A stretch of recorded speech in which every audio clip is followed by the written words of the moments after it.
Nous recevons aujourd'hui Renée Drey Bensoussan, agrégée d'histoire et docteur en histoire contemporaine, présidente d'ARES, l'association pour la recherche et l'enseignement de la Shoah. Elle vient évoquer les expositions commémorant les 80 ans des rafles du Vieux-Port. Renée, bonjour. Bonjour, je suis très contente d'être avec vous ce matin. Ravie de vous accueillir sur les ondes de Radio JM dont vous êtes familière. Alors, vous avez participé à l'organisation de diverses expositions, dont celle du Quai des Belges sur le Vieux-Port, présentée jusqu'au 28 février. Cette exposition retrace les rafles de l'Opéra des 22 et 23 janvier 1943 et la rafle du Vieux-Port du 24 janvier 1943. Pourriez-vous nous rappeler les faits ? Oui, alors je voudrais préciser une chose, c'est qu'il y a dans cette exposition deux opérations. L'opération Rafle des Juifs, qui a concerné pas seulement le Vieux-Port, pas seulement l'opéra, mais tout le centre-ville de Marseille. Il ne faut pas oublier ces rafles, sinon c'est une injustice vis-à-vis d'eux.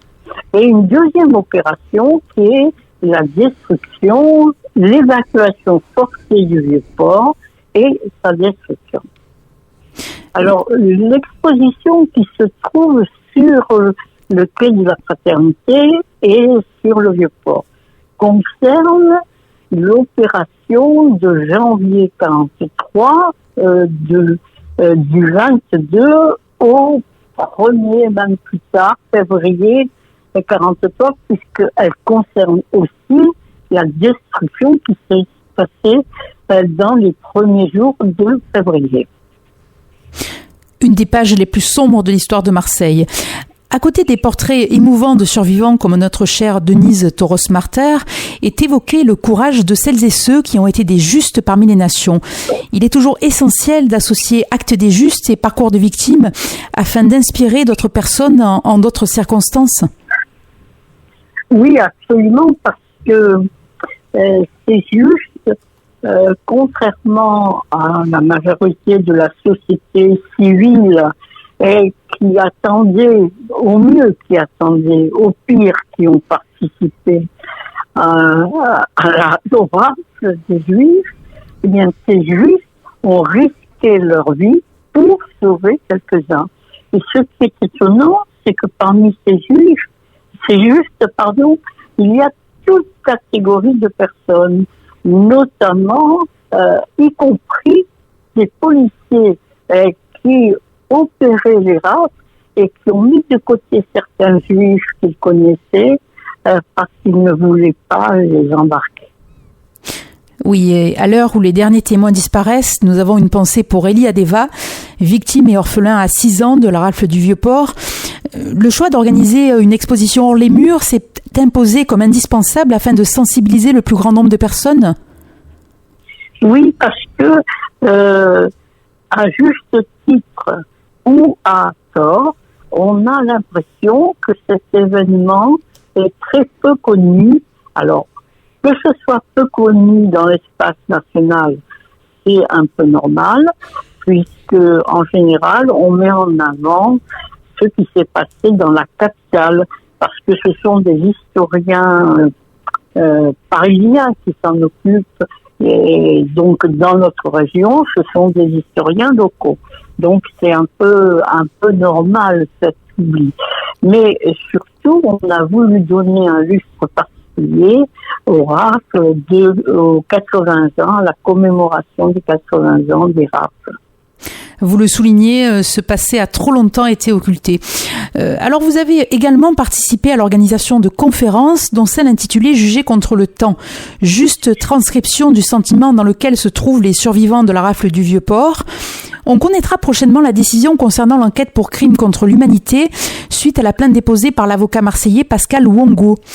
Pour employer les mots de Simone Veil à l'occasion du procès Barbie, il ne faudrait pas faire tourner l'histoire autour d'un seul événement. Justement, et c'est pour ça que je suis intervenue dans cette conférence qui s'appelait « Juger contre le temps ». C'est pour justement montrer qu'il n'y a pas que le quartier Saint-Jean qui est concerné. La demande de crimes contre l'humanité, de reconnaissance contre l'humanité, déposé par Pascal Mongo, concerne les rescapés de ce quartier Saint-Jean qui ont voulu revenir sur leur passé. Mais en fait, ça ne concerne pas que ce petit territoire du quartier Saint-Jean. Comme je vous l'ai dit au départ, CERAC concerne tout le centre-ville. Et donc, c'est pour rappeler cette chose-là que j'ai accepté de participer à cette conférence, dans laquelle j'ai rappelé aussi, et c'est important de le noter, que si 50% des non-juifs internés, déportés, etc., sont revenus, il n'y a que 2,5% des juifs qui soient revenus. Tout à fait. Par ailleurs, vous avez participé aussi à l'exposition nationale Les Juifs de France dans la Shoah, réalisée par le Mémorial de la Shoah, en association avec l'Office national des anciens combattants et victimes de guerre. L'intérêt de cette exposition n'est-il pas de montrer que les Juifs de France ont pris leur destin en main et n'ont pas seulement été des victimes ? Oui, d'abord je corrige. Je n'ai pas participé à la confection de cette exposition, contrairement à ce que j'ai fait pour l'exposition qu'il y a sur le Vieux-Port. On m'a simplement, une fois que tout était terminé, demandé mon avis sur les panneaux qui ont été faits pour les 80 ans sur Marseille. Mais je suis tout à fait de votre avis. C'est intéressant de montrer que les Juifs ne sont pas allés à la déportation ou même à la mort comme à l'abattoir. Alors cette idée de Juifs allant à la mort comme à l'abattoir, ça nous vient des premiers travaux qui ont été faits en 1945 par un historien américain, Raoul Hilbert, et qui disait presque texto que les Juifs étaient allés comme des moutons à l'abattoir. Ce qui est faux, parce qu'il y a eu des résistances de Juifs dans tous les endroits possibles, que ce soit au ghetto, que ce soit dans les camps, que ce soit ailleurs. Donc, c'est vrai que c'est intéressant de montrer que les Juifs ne sont pas allés à la mort comme à l'abattoir. C'était essentiel de le préciser. Alors, plusieurs prix vont récompenser le travail d'élèves et étudiants sur la transmission mémorielle. Le prix Robert Misrahi, qui sera décerné le 8 mai prochain à l'Hôtel de Ville, et le projet Polymagou, projet de médiation sciences et cinéma, dont les travaux seront présentés le 15 juin à l'auditorium du Musée d'Histoire de Marseille. Vous faites partie des organisateurs de ces prix. Pouvez-vous nous dire quelle a été l'implication des élèves dans ces projets ? Alors, au niveau du prix Robert Misrahi, il est impulsé par le Fonds social juif unifié et moi, je suis la présidente du jury qui accorde donc le prix à un ou deux candidats. Il s'agit non pas simplement d'élèves, mais il s'agit de toute personne entre 15 et 75 ans. Et il consiste, mais là vous pourrez interviewer Jocelyne Arditi, qui est mieux placée que moi encore pour répondre. Il faut dans ce prix interviewer un rescapé ou un témoin ou un descendant de témoin et en faire une interview qu'on présente sous n'importe quelle forme. Ça, c'est pour le prix Misrahi. Pour le travail sur Polymagou. Alors, Polymagou, c'est un documentariste qui a décidé de faire un documentaire sur la commémoration des 80 ans à travers des yeux d'élèves. Donc, il y a deux classes qui sont concernées. Une classe de CM1 de l'école des Accoules et une classe du 4e au collège du Vieux-Port. Et moi, là-dedans, eh bien, je suis la caution scientifique. C'est-à-dire que je vais d'abord dans les classes pour expliciter un peu tout ce qui s'est passé et pour que les élèves sachent dans quoi ils mettent les pieds. Voilà. Et ensuite, je participe absolument à tous les événements. Un passage de flambeau indispensable. L'objet de Oui, l'objet de ces commémorations et expositions est de permettre de guider les générations actuelles et futures pour éviter que des crimes aussi abominables ne se reproduisent. Les époques et les contextes sont différents et malheureusement l'histoire semble tout de même se répéter. Alors comment parvenir à cette résilience, René ? Comment parvenir à cette résilience? Tout simplement, d'abord on a beaucoup écouté les témoins. Et alors, il y a d'une part le jeu des témoins qui participent à la mémoire et à ce qu'ils appellent le devoir de mémoire. Et il y a le jeu des historiens qui participent au travail de mémoire. Ce n'est pas tout à fait la même chose. Le témoin raconte ce qu'il a vécu. Et souvent, il y a le filtre de son vécu qui passe à travers ce témoignage. L'historien, lui, doit prendre une certaine distanciation par rapport à l'événement qu'il décrit, puisqu'il a un travail scientifique à faire. Donc, voilà un peu la trajectoire qui se propose. Alors, c'est très important. Pourquoi? Parce que la transmission est importante. D'abord importante dans notre culture juive, c'est un élément fondamental de la survie du peuple juif, puisque nous avons plusieurs, par exemple, Seder de Pessah, etc. Et donc, il faut participer à cette culture de la transmission, mais pas que. Il y a aussi la transmission dans la société civile et dans la République française. Oui, et on parlait aussi de courage de mémoire. Oui, courage de mémoire, parce que ce n'est pas évident. Par exemple, notre association ARES ne rencontre pas toujours un terrain favorable. On a souvent des réactions de gens qui disent « Ah, encore parler de la Shoah ». Mais il faut en parler sans arrêt parce que c'est une nécessité de comprendre ce qui s'est passé, non pas pour que ça ne revienne plus, ça c'est un jeu pieux, mais pour comprendre et que nos jeunes aujourd'hui assument ce travail de passeur de la mémoire. Eh bien, merci beaucoup René pour cette interview qui aura, je l'espère, l'écho qu'elle mérite.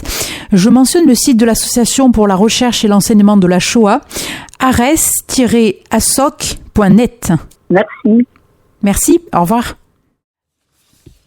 Aujourd'hui, on s'adresse à nos jeunes auditeurs, puisqu'on va vous parler d'une exposition exclusivement consacrée aux enfants dès l'âge de 5 ans. Marseille la Belle, rebelle.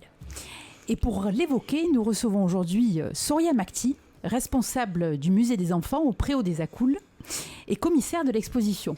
Oui, bonjour. Soria. Bonjour. Alors l'art n'est pas toujours accessible à tous, malheureusement.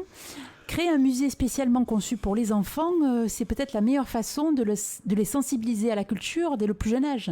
Oui, effectivement, le Préau des Accoules se conçoit comme un espace de découverte et de rencontre.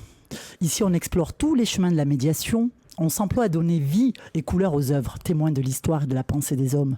On s'attache à offrir un moment de plaisir et d'enrichissement aux plus petits.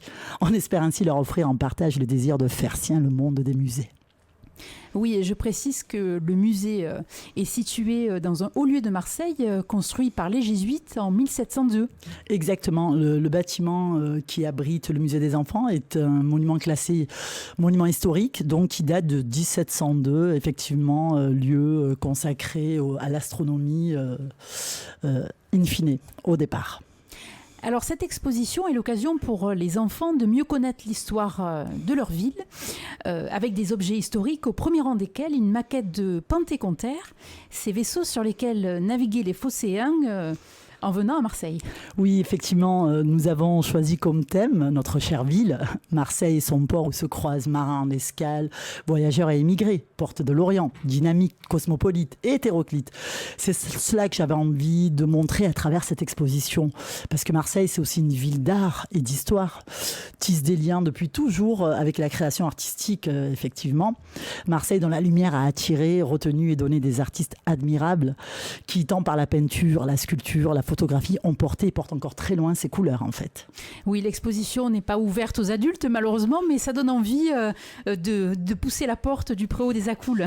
Je préfère rectifier. Non. L'exposition elle est intergénérationnelle. Même si nous sommes un musée dédié aux enfants, évidemment qu'on fait aussi des visites aux adultes. Elle est ouverte à toute la famille, à tout le monde en fait. C'est utile de le préciser.